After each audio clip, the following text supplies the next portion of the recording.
비슷한 이야기가 있는데 뭐 제가 이제 그 전통이라는 개념으로 한 세 가지 정도의 이 지역의 이야기를 해볼 수가 있을 것 같은데요. 네네. 뭐 바로 넘어가서 좀 죄송하지만 이제 경복궁 복원이 있었고요. 네네. 그리고 마지막으로 이쪽 저희 벼랑간 지금 녹음하고 있는 곳 근처에 수성동 계곡이라는 곳에 복원이 있었습니다. 네네. 다 조선시대 때의 복원이거든요. 경복궁도 뭐 아까 전에 처음 살짝 얘기한 조선총독부의 네네네. 이 흔적이 있었던 곳인데 93년도에 조선총독부가 없어지고 그렇죠. 김영삼 대통령 때 네. 그냥 파괴해버리. 그렇죠. 예, 대부분 기억 속에서는 이 기억이라는 게 굉장히 어떻게 보면은 주관적이고 되게 잘 맞지 않냐면은 네네. 사람들 보고 조선총독부가 어떻게 사라진지 아세요? 그러면 다이너마이트로 다 폭발했다라는 거예요. 네네. 다이너마이트가 굉장히 비싸다고 하더라고요. 아. 일부 폭파식만 거행하고 나머지는 다 이 포크레인으로. 네네네 중장비로 그 해체를 했었다라는 그런 어떤 이야기가 있는데 제가 뭐 그 사진도 봤고 네네. 이제 제가 그때 어렸을 때였거든요. 이제 중학교 1학년 때쯤이었는데 이제 베를린 장벽처럼 네네. 콘크리트 하나라도 주워오면 돈이 된다. 먼 훗날 이제 이베이 같은 사이트가 나올 거를 어떻게 예견을 하고 요거는 들고 가야 된다. 이런 식으로 애들이 동네 꼬맹이들이 이제 가가지고 폭파식을 기다리고 있다가 이제 뭐 돌조각 하나라도 주워오려고 하는 그런 애들이 많았었고 이제 그 전까지는 거기가 이제 국립중앙박물관이었기 때문에 네네네. 그냥 뭐 동네 사람들은 들락날락을 많이 했었던 거죠. 경복궁과 조선총독궁은 거의 하나같이 붙어 있었던 시절이 있었고 여러 가지 썰이 있었는데 뭐 하늘에서 보면 대일본이 써 있다. 예, 실제로 이제 날일자가 써 있고 날일자가 만들어져 있고 그렇게 돼 있으니까 그러니까 굉장히 상상력이나 이야기를 자극하는 그런 어떤 요소였었다라는 건 분명했던 것 같아요. 뭐 석조 건물에 목조로 되어 있는 경복궁 사이에 그게 이제 석조로 되어 있으니까 역사적인 자극 그런 어떤 것들이 있었던 것을 93년도에 허물고 나서 이제 지금은 그게 이제 사라지고 경복궁이 옛날 모습처럼 남아있지만 지금 남아있는 경복궁은 1968년도에 복원이 된 경복궁입니다. 6.25 때 전부 다 폭파가 됐었고 뭐 이게 라디오여가지고 이제 그 보여드릴 수 없는 게 아쉽지만 일제강점기 시절에 조선총독부를 지었을 때 경복궁은 80%가 다 허물어져 있는 상태였어요. 지금 보시는 경복궁은 68년도에 복원을 했습니다. 전통을 복원을 한 거죠. 복원을 했을 때 그때 당시에 문화재청의 예산이 2억 정도였는데 경복궁을 복원하는데 1억이 들어갔다고 하더라고요. 굉장히 이제 문화재청 예산이 절반을 쏟아놓은 거죠. 굉장히 돈을 많이 부은 겁니다. 1년 정도 걸려서 복원을 했다고 하는데 경복궁이 실제로 자금성의 60% 크기라고 하더라고요. 그 정도 규모의 문화재를 1년 안에 복원한다라는 날림이네요. 네, 이건 뭐 졸속과 날림 사이 그 어딘가에 있는 거고 뭐 2008년도에 숭례문이 복원됐던 거 아마 기억하시겠지만 네네네.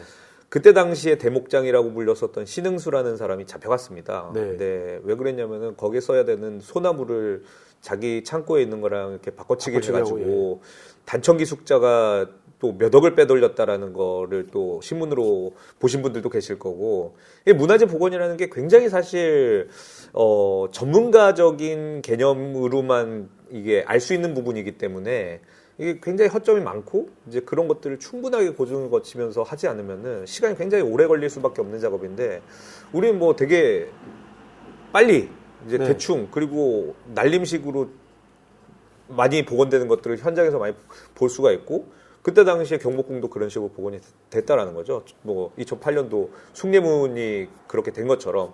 근데 이제 그때 당시에는 문제점이 뭐였냐면은 콘크리트를 써서 다 복원을 했던 겁니다. 맞아요. 예, 그 경복궁 돌담이 그래서 보면은 돌담이 아니고 석회벽이에요. 그렇죠. 시멘트벽이에요. 시멘트벽. 자세히 보시면은 석회가 다 이렇게 하얀색으로 백화 현상으로 이제 막 허옇게 변하고 있는 모습들을 보실 수가 있는데 저걸 전통이라고 할 수 있느냐. 근데 68년도에 되게 웃기는 거는 그때 당시에 언론들이 경복궁 복원하고 나서 했었던 칭송이 뭐냐면은 자랑스러운 한국의 토목기술로 복원한 우리의 경복궁. 전통의 복원.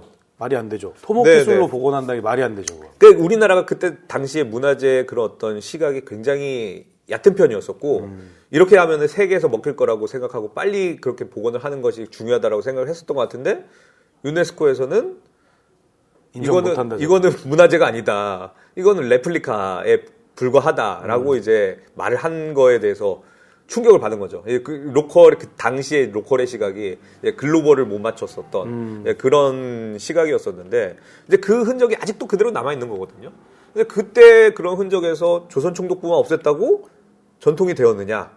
지금의 전통은 가면 아시겠지만 뭐 한복이라고 입고 돌아다니는 뭐 정체불명의 국적불명의 옷을 입고 뭐 한복을 만드신 무슨 서리날의 대표님이 보시면은 기겁할 좀 퓨전도 아니고 네네. 네 무슨 뭐 생활한복도 아니고 그렇죠. 뭐 그렇다고 해서 무슨 진짜 조선시대 때 입었을 것 같은 것도 아니고 네.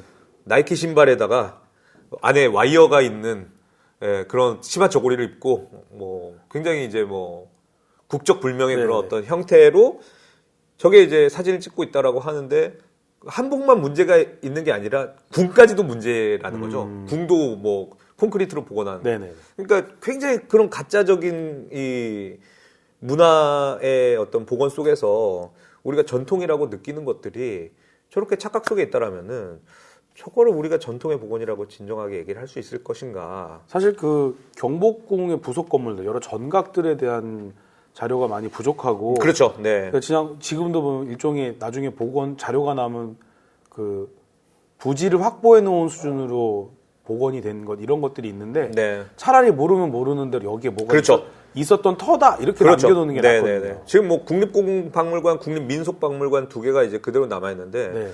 요거는 이제 상상으로 만든 거예요. 심지어. 네. 이 뭐 실제로 있었던 건물들도 아닌 거를 그 형태도 그때 당시에 있었던 거를 그냥 상상 속으로 그러니까 마구잡이로 막 지어놓은 것들이 보면은 이제 저도 모르고 봤었지만 지금 알고 보면은 야 저런 것들이 경복궁이라고 할 수 있을까? 그럼 조선 총독부는 과연 잘못된 건물이었었던 걸까? 이런 어떤 생각들을 하게 되면서 우리가 그때 당시에 아마 80년대 90년대에는 일제강점기 시절의 문화들을 그냥 별로 서슴없이 사용을 했었던 시기였다라면은 90년대 후반이나 2000년대는 이제 그런 것들을 없애고 다시 조선으로 돌리려고 하는 그런 어떤 노력이 들어간 시기라고 생각이 되는데 이제 그때 당시에 사라지는 그런 어떤 근현대의 전통들, 근현대의 전통들은 과연 어떻게 우리가 지켜낼 것인가에 대한 것들을 서촌이라는 곳이 아무래도 청와대가 있다 보니까 지역성 자체가 굉장히 보존성이 높은 지역이었던 것 같아요. 뭐 아시겠지만 여기가 다 땅 파면은 경복궁 유물이 나오고 5층으로는 건물을 못 높이는 네네네. 여기 땅 파면은 다 경복궁 유적들이 나와서 이 동네 사람들이 건물을 지하를 짓지를 않습니다.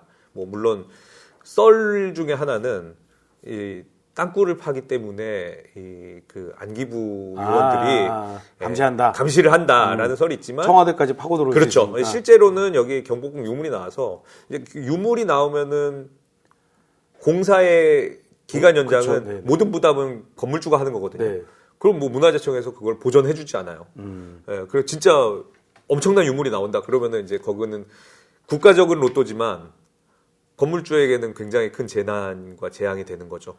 근데 그런 어떤 분위기 속에서 여기 이제 서촌이라는 곳이 이 근현대가 잘 살아있는 서울에 어떻게 보면은 뭐 최후의 도시 같은 그런 곳이었는데 최후의 동네 같은 곳이었는데 그런 것들이 일제강점기의 잔진 다 없애야 된다.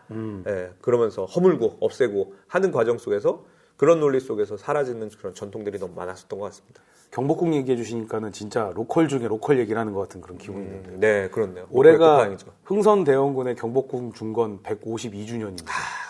이걸 어떻게 하냐면은 그 2018년도에 경복궁 중건 150주년 특집을 했었어요. 제가 네. 다른 매체에서. 네, 2018년이니까. 그래가지고 좀 그때 했던 것들이 있어서 기억이 다 나진 않는데 좀 일부 나는 게 있는데 사실 그 흥선대원군 당시에 이 경복궁에 애환이 많거든요. 네네네. 뭐냐면 나라의 구군이 어려워지니까 뭔가 국민들을 단결시키고 맞습니다, 백성들 맞습니다. 단결시키고 나라의 위신을 세우기 위해서 무리해서 경복궁을 준 거는 맞아요. 그때 돈을 되게 많이 써가지고 욕을 네. 먹기도 했다라는 네, 그런 네. 어떤 이야기가 있죠. 이게 경복궁이 비운의 역사를 가진 게 이제 불에 약한 그렇죠. 궁전이라 네, 해태를 이게 세워놓고.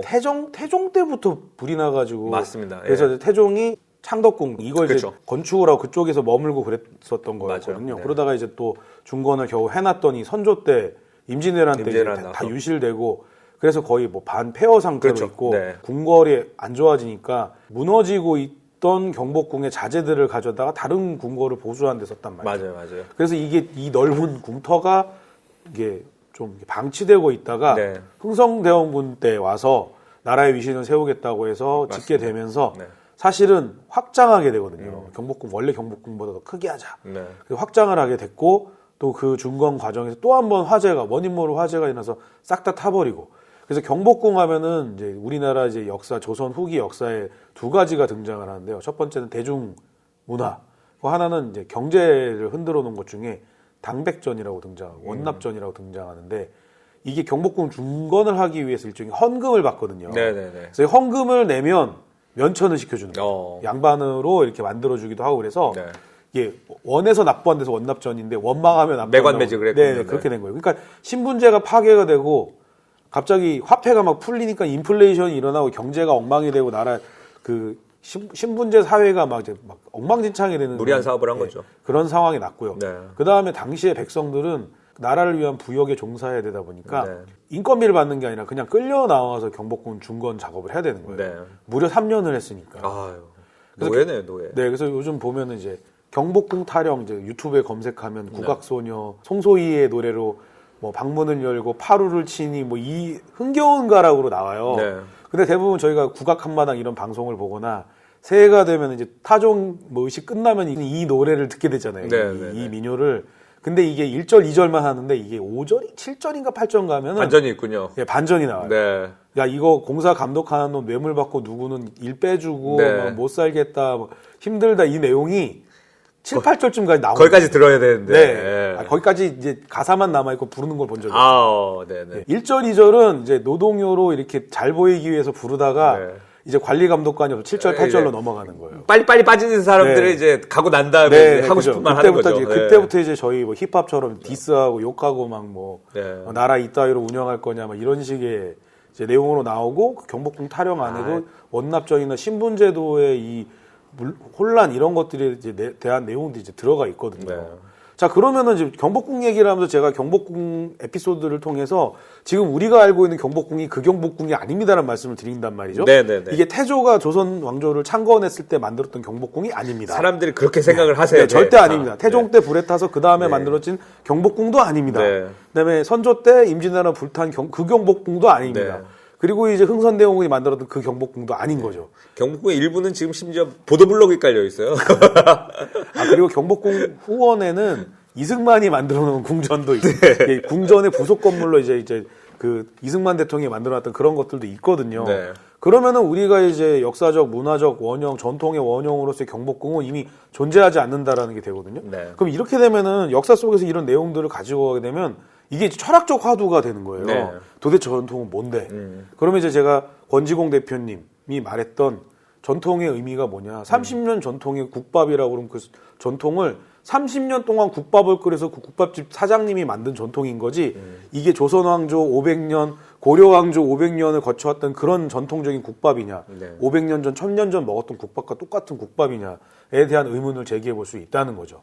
그런 의미에서 로컬의 진화에서 얘기하고 있는 그 부존자원과 발굴자원, 창조자원, 이 창조자원이 다시 부존자원이 되어져 간다는 요 내용은 지금 서촌에서 벌어졌던 그 사직단과 사직공원의 복원 문제, 이 논쟁과도 결이 아주 다르다고 볼 수는 없는 것 같아요. 네. 저는 뭐 사실 저도 뭐 역사, 전통 이런 것들을 뭐 전문적으로 공부한 사람이 아니기 때문에 뭐 답을 알고 있다라고 보기는 힘들지만 이제 제가 깨달은 것들은 있는 것 같습니다. 그게 이제 우리는 아직 전통을 논할 시기가 안 된다라는 그런 어떤 일반적인 보편적 시각이 좀 너무 시기상조라는 이야기를 좀 생각이 든 것 같고요. 그래서 사람들한테 뭐 예를 들어서 조선총독부를 없앤 거를 잘한 것 같냐 못한 것 같냐 그러면은 뭐 대부분 뭐 잘 없앴다. 저게 이제 우리나라의 화기를 뭐 막고 있다.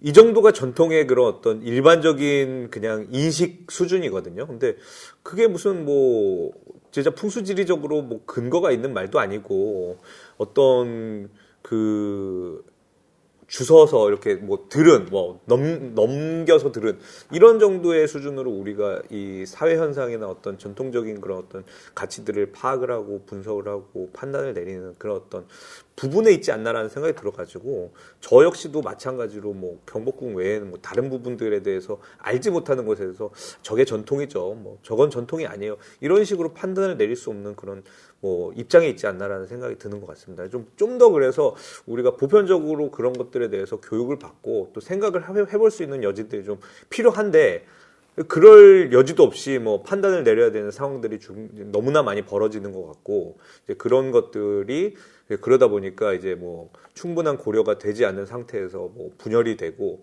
이런 부분들이 좀 아쉬운 것 같다라는 생각이 드는 것 같습니다. 네. 서촌지기이시기 때문에 지금 현재 이 시대를 살아가는 서촌의 주민들의 이야기로 네. 이게 들려주신 것 같아서요. 네. 전통도 변화하고 있고 변화하는 전통 속에서 변화된 이 전통을 또 새로운 전통을 어떻게 만들어갈 것인가 네. 이런 내용들로 이야기가 잘 정리가 되는 것 같습니다. 네. 마지막 하나가 더 있는데요. 여기 이제 근처에 수성동 계곡이라는 이제 세 가지 사례 중에 네네, 이제 맞아요. 하나인데 그 얘기를 까먹었네요. 네, 수성동 계곡이라는 곳은 이제 지금은 뭐 사람들한테 조금 알려진 부암동의 백사실 계곡처럼 서울 도심에 가보면 좋을 만한 계곡 정도로 이제 사람들이 인식을 하고 있습니다. 네네네. 뭐 계곡이 많은 곳이 아닌데 우리나라의 그 백사실 계곡이나 이 수성동 계곡이 아까 말씀하신 청계천의 이제 근원지로 소개가 많이 되는 곳이거든요. 아, 그게 이제 세민 이제 그쪽에서 네. 물이 나와서 아, 제가 알고 있던 셈이 그 계곡. 네네네. 그 이제 북쪽의 북악산에서는 백사실 계곡이 있는 거고 이제 서쪽에는 인왕산의 수성동 계곡이 이제 물이 쭉 흘러 나와서 땅 밑으로 가서 네네네. 다시 솟구쳐 올라온 데가 지금 저기 그 광화문 교보문 그렇죠. 근처. 네네네. 예전에 조선시대 때 지도를 보더라도 경복궁 주변으로는 물길이 다 조성이 되어 있었습니다. 뭐 일본도 뭐 오사카성 이런 데 가서 보시면 아시겠지만 네네네. 성 주변에 이제 물을 두는 게 이제 일반적인 어떤 뭐 기법 중에 하나였었고 그래야지 성을 좀 보호하고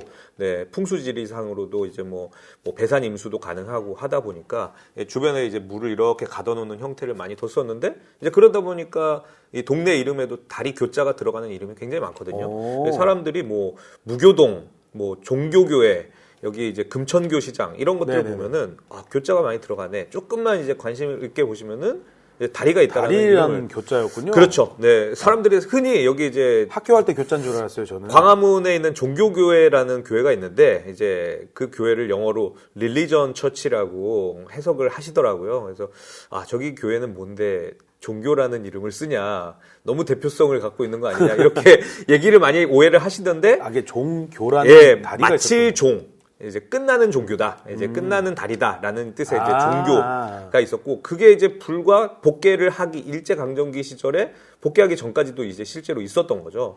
그 지금 아까 전에 처음 얘기 나왔었던 경복궁역으로 나오면 있는 시장 이름이 지금은 세종마을 네네네. 음식문화의 거리가 됐지만. 거기가 원래 이름이 금천교 시장이거든요. 예, 근데 금천교라는 다리가 있었던 그런 곳이고 예전에 영조가 사도세자를 무릎 꿇혔던 그런 어떤 역사가 있는 그런 곳입니다. 뭐 여러 가지 역사가 있는데 아무튼 그걸 넘어서 이제 여기가 이제 그게 궁 안에서 한 게 아니라 여기 금천교까지 데리고 나와서 했던 그렇죠. 네네. 이게 원래 이제 이쪽이 서촌이라는 지역이 조선시대 때는 아까 이제 세종 대왕이 태어나신 곳이다라고 얘기했었던 것처럼 여기가 이제 궁의 일부였었던 동네예요. 이제 준수방이라고 하는 왕의 가족들이 사는 집이 있었던 곳이고, 그러니까 출산이 가능했었던 곳이고, 왕이 태어나고 싶어서 태어난 게 아니라 그냥 사는 곳이었기 때문에 태어난 곳이었다. 예, 준수방이라는 곳이 있었고, 또 밑에는 이제 뭐 여러 가지 그런 지역이 있었던 거죠. 이제 저의 의문이 풀렸습니다. 여기 무슨 산부인과가 있었나 이런 생각을 그렇죠. 했는데. 네, 대부분 그래서. 막 현대적 개념으로 재밌게 생각하시죠. 왕이 여기서 태어났대, 뭐 산부인과에 있었나, 뭐 이렇게 하시는데 이제 산파가 받아준 거죠. 네네. 거기서 이제 왕비가 사는 곳에서 어쨌든간에 여기 이제 그 계곡이 있었는데 이제 그 계곡이 70년대에 시범 아파트라고 해가지고 네네네. 청취자분들께서 아실지 모르겠지만 부산시장을 역임하시다가 또 우리 이 박정희 대통령 눈에 쏙 들어와가지고 발탁이 되신 김현옥이라는 시장이 계셨습니다. 네네네. 이제 별명이 있었는데 불도저라는 별명이었다고 하더라고요. 굉장히 이제 아주 추진력이 강한 예, 그런 이름이셨는데 뭐 추진력뿐만 아니라 불도저라는 이름에서도 아실 수 있듯이 당시에 이제 중장비 네. 예, 중장비를 아주 그냥 자유자재로 활용을 잘 하시는 그 토목에 아주 능하신 그런 분이셨는데 이제 이때 여기로 올라오셔가지고 서울시장이 되시고 나서 이제 박정희 대통령의 어떤 그 국가 재건 예, 그런 어떤 거에 맞춰서 68년도에 경복궁 재건을 담당을 하셨었고 그래가지고 이렇게 1년 만에 뭐 1억 갖고 네. 콘크리트를 쳐발라갖고 해버리는 거군요. 뭐 그런 어떤 뭐 속도전 네. 예, 굉장히 능하시고 또 이 우리나라 최초의 터널이 어디냐면은 이 바로 여기 이 동네에 있는 사직 터널이라고 있습니다. 사직터널이요? 예, 오. 사직 터널이 이제 우리나라 최초의 터널로 개통이 됐는데 그것도 이제 여기 땅은 이제 그 산을 깎아서 만든 이제 그런 터널이고 그때 당시에 이제 고수부지 또 시범 아파트 네. 네, 뭐 각종 고가도로 뭐 터널 이런 것들을 이제 뭐 아주 훌륭하게 원조 심시티 시장님이시군요. 뭐 네. 굉장히 뭐 도시 계획가이셨던 거죠. 뭐 청계천 고가도 이제 네네. 그분의 작품이시고 이제 그러신데 제가 아직도 기억나는 청계천 고가가 얼마나 이제 그 이 각도가 이제 급했는지 택시 기사들이 거기서 이제 엑셀을 밟고 내려가면은 그 청룡열차를 타고 내려가는 청룡열차니까 굉장히 좀 옛날 표현 그렇죠. 옛날 표현이죠. 네. 어린이 대공원에만 있던. 롤러코스터를 타는 것 같은 네 프렌치 레볼루션 같은 그런 어떤 네네네. 급 이제 강화하는 느낌이 드는 그런 고가인데 지금 이제 그쪽은 청계천 고가는 없앴고 이제 그 서울역 고가는 네. 이제 지금 보존이 된 거죠. 근데 이제 여기에 그 계곡에도 시범 아파트를 지었었어요. 그러니까 어떻게 보면은 이제 서울시에서 지은 건데 산에다가 아파트를 짓는다라는 개념을 도입한 게 굉장히 어떻게 보면 충격적인 당시에는 별로 충격적이지 않지만 이제 세계 글로벌 관점으로 보면은 한강의 아파트를 뭐 남산의 아파트를 뭐 이런 곳들은 공공재라고 생각하잖아요. 누구나 자연. 누구나 봐야 되는 공공의 자연. 근데 그런 곳에 사유적으로 아파트를 한강을 이제 아파트로 막아버리고 아주 산을 비싸게. 아파트로. 네네. 근데 이제 그때 당시에 그거를 이제 뭐 우리나라 지금처럼 뭐 건설 사태 준 게 아니라 시에서 직접 한 거라는 거죠. 그러니까 시 땅이었기 때문에 뭐 개발이 아주 용이하고 뭐 반발이 없고 뭐 이주할 뭐 주민이 없고 그쵸. 이제 그러다 보니까 뭐 여기다 이제 지어놨었는데 여기도 70년대에 그래서 아파트를 짓게 되었습니다. 아파트를 총 9개 동을 지었는데 아파트가 이제 계곡 위에 지었다 보니까 남향이라는 게 없고 계곡이 다 이렇게 구불구불하잖아요. 그 계곡 모양 따라서 S자 모양으로 지어놓은 거예요. 계곡 옆에 있으니까 당연히 이제 막 물소리가 들리고 비가 온 다음 날이면 막 떠내려 갈 것 같다라는 어떤 주민들의 어떤 이야기들도 있었고 이제 그렇지만 그게 한 4, 50년 동안 이 동네에 자리 잡다 보니까 이 동네 뭐 일종의 하나의 뭐 터줏대감 전통이 된 거고 뭐 거기에서 약 2천 가구가 살고 네네네. 있었는데 뭐 제 친구들도 거기서 많이 살았었고 네네네. 그리고 당연히 아파트가 이 종로의 유일한 어떤 아파트였기 때문에 네. 상권도 이쪽이 형성이 많이 되고 발달이 된 여기 근처에 통인시장이라고 있는데 네네. 통인시장이 그때는 이제 2천 가구가 살고 있으니까 장사가 잘 되죠. 됐겠죠. 뭐 사람들도 바글바글하고. 근데 그러다가 이제 이 50년 정도 되니까 이제 아파트가 노후가 되고 이 아파트를 어떻게 할 것이냐에 대한 어떤 논의가 벌어졌었던 거죠. 근데 여기를 이제 제가 앞서의 관점으로 보면은 복원을 하는 것이 그 뭐 이렇게 그 밑에 그 조선시대 때 자연이 있으니까 여기 이제 어떻게 보면 뭐 인왕산이라고 하는 겸재 정선이 그린 인왕 제색도의 배경이 되는 곳이기 때문에 네네. 조선시대 때를 복원을 하자라고 당연히 의견이 나올 수 있는 거거든요. 또 그리고 김현옥 시장이 우리한테 준 선물이 뭐냐면은 그 불도저 성격에 맞게 굉장히 이제 급하게 공사를 했는데 그 조선시대 때 안반을 부수질 않고 그 위에다가 이제 레미콘으로 덮은 거죠, 그냥. 그 이제 조선시대 때 바위는 그대로 남아 있었던 겁니다. 그러니까 그 위에 이렇게 그렇죠. 그 기반을 갖다가 곡괭이도 안 된 거예요.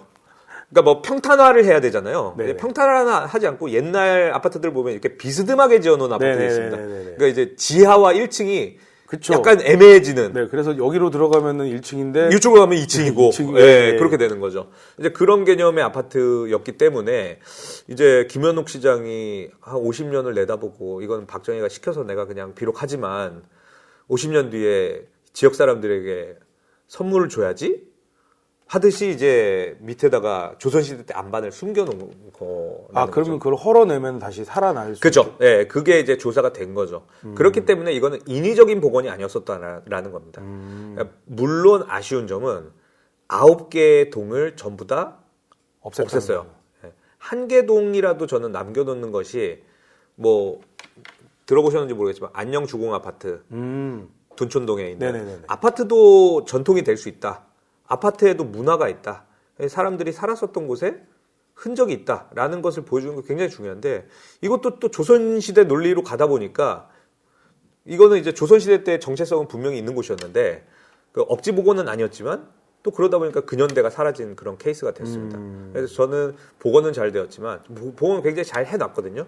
그런데 또 근현대의 모습은 다 뭐 사라져 놓은 상태여서 우리가 근현대라는 것을 너무 전통에 포함시키지 않는 것이 아닌가라는 그런 생각을 서촌을 통해서 좀 해보게 된 것 같습니다. 네.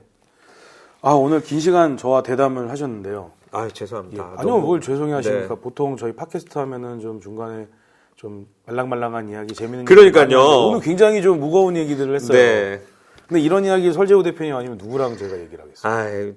좀 비로컬에서 좀 재밌는 얘기를 좀 하고 싶은데 항상 뭐 무거운 얘기를 해가지고 재밌는 사람입니다. 네. 아는 먹는 서촌으로 돌아오고 알죠. 네. 많은 분들이 다 그 설재호 대표님이 참을 수 없는 가벼움이 있는데.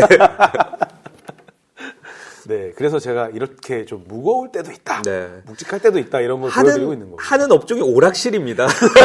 네. 로컬 엔터테인먼트를 표방하는 그런 곳이에요. 네. 죄송합니다. 별안간에 이렇게 별안간 찾아와서 무거운 네. 얘기만 써든니. 네. 자, 그래도 그 설재호 대표님께서 그동안 서촌지기에서 활동하셨던 게 있기 때문에 이런 얘기들을 솔직하게 할 수 있었던 거고요. 네. 대부분 이런 주제로 이야기를 하면 전통을 되살려야 된다.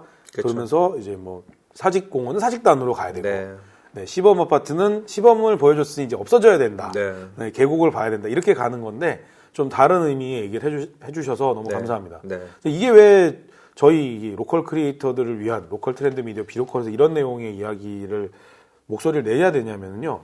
로컬 크리에이터도 자기만의 로컬에서 기존의 전통을 재해석하고 네. 그 재해석된 전통을 가지고 새로운 상품을 만들거나 서비스를 그렇죠. 만들거나 맞아요. 그리고 그런 공간들을 만드는데 이것이 언젠가는 또 새로운 전통이 될 수 있다라는 겁니다. 맞습니다. 이 방송 애청하시는 분들은 연과점 하루 방송을 통해서 기록으로만 존재하던 연과를 개념상 복원을 통해서 새로운 전통을 만들어가는 연과점 하루의 연과를 알게 되셨을 거고요. 네. 이제 그렇기 때문에 그런 요소로 봤을 때에는 로컬에서 새롭게 만들어질 전통들이 있다. 맞습니다. 이렇게 저는 좀 주장을 하고 싶어서 네. 그 주장을 좀 도와주실 분으로 네. 설재호 대표님을 이제 모시게 된 겁니다. 전통을 우리가 이렇게 진단을 내리기 전에 좀 충분히 알 필요가 있다. 예, 전통이라는 것에 대해서 우리가 연구를 좀 더 컨텐츠를 만들어내는 사람들이 조금 더 들여다볼 필요가 있지 않나라는 생각을 하는 걸로 정리를 하면 될 것 같습니다. 네. 최근 이날치가 네네네. 많이 뜨고 있잖아요. 사실 온스테이지에서 1년 전에 발굴해서 이제 동영상을 오픈을 하면서 그때 그 이날치의 범 내려온다랑 네. 엠비디어스 댄스 컴퍼니의 이 율동을 둘을 거기서 콜라보를 시켜가지고 기가 막히죠. 네 MZ세대에서 어마어마한 반향을 불러일으켰어요. 저는 X세대인데도 저는 무지하게 그렇죠. 봤습니다. 네. 매일매일 1일 1범 해갖고 네네네. 매일매일 범이 내려와야 되고 네. 이 동네예요 네. 또. 네, 그래서 뭐 오늘로 30일째 범이 내려왔어요. 이런 그런 댓글 올라오고 이런 분들이 있었는데 네. 재밌는 건 이날치에 범 내려온다가 글로벌에 그 호소력이 있었다는 거예요. 그러니까요. 외국 사람들 코리안 힙합으로 네. 이제 듣게 되는 건데요. 이제 이게 전통의 재해석 차원에서 이제 좀 들여다볼 수 있는 여지가 있다라는 거죠. 예를 들면 미국에서 재즈가 뉴올리언즈 뭐 시카고 이런 데에서 해서 기존의 서양의 클래시컬한 음악이 이렇게 대중성을 띠면서 이렇게 정착을 하게 된 거죠. 네. 150년 정도의 역사와 전통을 가지고 만들어진 현대 음악의 형태로 오게 되는데 미국도 사회가 복잡 다단하다 보니까 그렇죠. 공립학교에 예산을 내려주지 않으니까 음악 교육을 못 하게 된 거예요. 네. 그러니까 이제 악기를 배우고 연주를 하고 그랬더니 그걸 못 하게 되니까 재즈가 이제 자유로운 연주의 그런 전통으로 내려오게 되는 게 연주를 애들이 배우지 못하니까 음악의 전통이 끊어지게 된 거예요. 네. 근데 이게 80년대 들어오면서 학교에서 배우지 못하니 그냥 음악을 듣기만 하고 그때 대중음악이 미국도 그때 뭐 막 폭발적으로 막 떠오르던 시기잖아요. 그때 네. 마이클 잭슨 등장하고 그러던 그쵸. 때라. 그래서 그런 대중음악에 심취했던 청소년들이 뭐 들을 게 없나라고 자기 아버지의 레코드를 뒤지다 보니 재즈를 발견을 하게 된 거예요. 그래서 이 친구도 이걸 틀게 된 거죠. 엄청난 보물을 발견했네요. 근데 음악이 너무 좋아. 네. 그래서 자기가 좋아하는 그 구간이 있잖아요. 네. 그 이게 레코드 판이더라고요. 그 구간만 잘라서 듣는 거예요. 친구들한테 들려주고. 그리고 그거를 듣다가 그거를 반복해서 디제잉이라고 해가지고 이렇게 판은 이렇게 앞으로 갔다 뒤로 갔다 이렇게 막 긁듯이 막 하는 예, 부끼부끼? 예, 그런 식으로 하면서 이제 새로운 형태의 음악을 만들어낸 겁니다. 그러니까 사실 재즈라고 하는 음악이 힙합으로 다시 태어나게 된 거고 이들은 자기들이 좋아하는 재즈 뮤지션들에 대한 오마주를 그런 형태로 하게 되고요. 네. 그거를 거기다 춤이라든가 랩이라든가 여러 가지 그런 퍼포먼스를 가미하면서 힙합이라고 그러면 음악의 장르로서도 그 문화의 한 형태로서 이야기하는 그렇게 되면서 그 힙합이 미국 소위 뭐 흑인 슬럼가의 문화의 형태에서 전 세계 젊은이들의 대중문화로 이렇게 바뀌게 됐고요. 이런 형태로 이제 그 전통이 재해석되면서 더 글로벌화되는 그런 것들을 볼 수 있는데 너무 멋진 예네요. 네, 우리나라에서도 이제 범 내려온다 이날치의 이런 모습들 그리고 그것에 이제 자기들의 율동을 가미시킨 앰비규어스 댄스 컴퍼니 이런 것들을 통해서 기존에 우리가 판소리라고 하면 굉장히 딱딱하고 고전이라고 그렇죠. 생각하고 네. 어떤 정형화되어 있는 거고 그리고 도제식으로 수련받은 명창만이 할 수 있는 것들이라고 맞아, 생각했는데 네. 누구나 서편제. 누구나 그냥 편하게 듣고 즐기고 먹게춤 추면서 할 수 있는 그런 음악의 형태로 지금 오면서 또 전 세계 우리 음악을 보여줄 수 있게 된 거거든요. 또 그러면 또 하는 사람들도 많아질 거고. 네네네. 네. 그래서 과연 전통을 전통 안에 가둬놓는 것이 맞는 것이냐. 그렇죠. 전통에 이어져서 나오는 로컬에서 이루어지는 다양한 재해석이 새로운 전통이 되도록 할 것이냐. 네. 이것이 이제 변증법에서 말하는 정과 반이 돼서 지금 엎치락 뒤치락 하는 그런 시기에 저희가 있는 것 같습니다. 맞습니다. 이 한옥이 이제 서초에 한옥 마을이 되게 많은데요. 네. 이제 그 한옥 마을이라고 부르는데 이제 한옥들이 되게 많은데 한옥들이 이제 전통이 가옥으로 이제 지정이 되면서 다 뭐 이렇게 뭐 지원금 같은 게 그렇죠. 나오거든요. 보수하는 데 네, 지원금이 보수하는. 나오고. 근데 그 보수하는 기준이 보면은 뭐 굉장히 까다롭고 이제 그 전통이라는 기준들이 이제 사람들이 되게 불만을 가지고 있는 기준들이 되게 많거든요. 네네. 뭐 처마는 몇 센치가 나와야 되나, 뭐 현실적이지 않은 뭐 골목이 뭐 좁아 터져 죽겠는데 무슨 뭐 처마는 30cm 이상으로 빼라든지 뭐 담장은 뭐 얼마 정도로 낮추라든지 뭐 재료는 뭘 쓰라든지. 근데 이제 개량 한옥이라는 게 이제 70년대에 있었고 개량 한옥들은 굉장히 이제 자유로운 어떤 형태의 한옥들이었었던 네, 것 같아요. 네, 뭐 보면은 뭐 일제식 타일도 붙어 있었고 뭐 그리고 뭐 되게 알록달록하고 네네. 뭐 여러 가지 그런 어떤 형태들이 있는데 우리가 너무 그런 것들 전통을 그 말씀하신 좀 자유로움 속에서 나가야 되는 그런 어떤 부분으로 좀 봐야 되는 것들이 있는데 너무 지금은 이제 그런 것들을 보존적인 측면으로 이제 좀 강제적으로 하다 보니까 오히려 또 그런 것들이 사라지는 어떤 또 부분들이 있지 않나라는 생각이 듭니다. 네. 자, 오늘 긴 시간 대담해 주셔서 감사드리고요.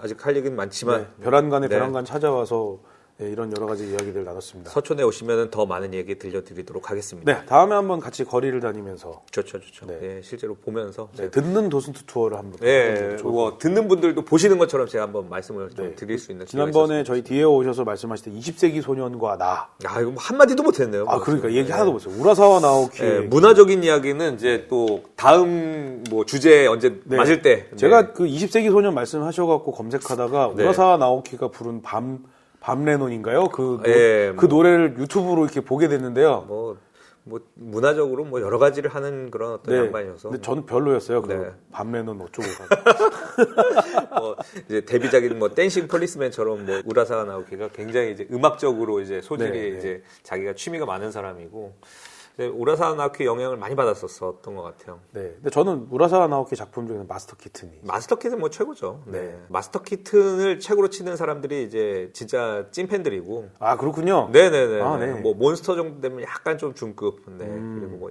야와라라고 약간 소녀 감성의 그 유도 만화도 있었거든요. 근데 야와라까지 거슬러 올라가면 상당히 매니악한 이야기. 야와라는 이제 찐찐찐 팬보여 정도. 네네네. 장르가 이제 거의 이제 이 사람이 다양하게 아우르는데 이제 거의 뭐. 네, 뭐 할 얘기가 많아지는데 근데 야와라의 모델로 일본의 어느 저희 국가대표 유도 선수가 나왔는데 네. 당시에 우리나라 국가대표 유도 선수가 더 야와라 같았던. 그랬구나. 더 미인이었던. 뭐 항상 뭐 미모와 어떤 그런 것들은 한국에서 담당하지 않겠습니까? 아, 네, 그랬습니다. 여튼 뭐 얘기가 좀 아름답게 잘 마무리가 돼야 되는데 갑자기. 이게 야와라까지 넘어가 버렸네. 예, 이거 잘못하면 저희 토의 인증이 돼버려요. 아, 예, 죄송합니다. 총독부 헐었다고 막 뭔가 네. 뭐 나중에 다른 분들이 무슨 이상한 연구소 이런 방송에서. 그러니까 이거는 예. 뭐 사실 논란적인 부분이어서 저도 얘기 드리기 되게 어려웠었던 부분인 것 같아요. 그러니까 네. 뭐 비로컬이니까 또 편하게 할 수 있었겠지만. 네, 오해하지 마시고. 예, 저는 이제 아주 그 우당 이회영 선생님을 존경하는 네, 저는 독립운동가를 아주 존경하는 그런 어떤 정체성을 갖고 있는 사람입니다. 제일 싫어하는 사람이 이제 을사오적들이고. 토해가 아님을 다시 한번 증명해 주신 걸로. 네. 자, 오늘 벼랑간에서 스몰데이즈 설대우 대표님과 함께 했습니다. 감사합니다. 네, 감사합니다.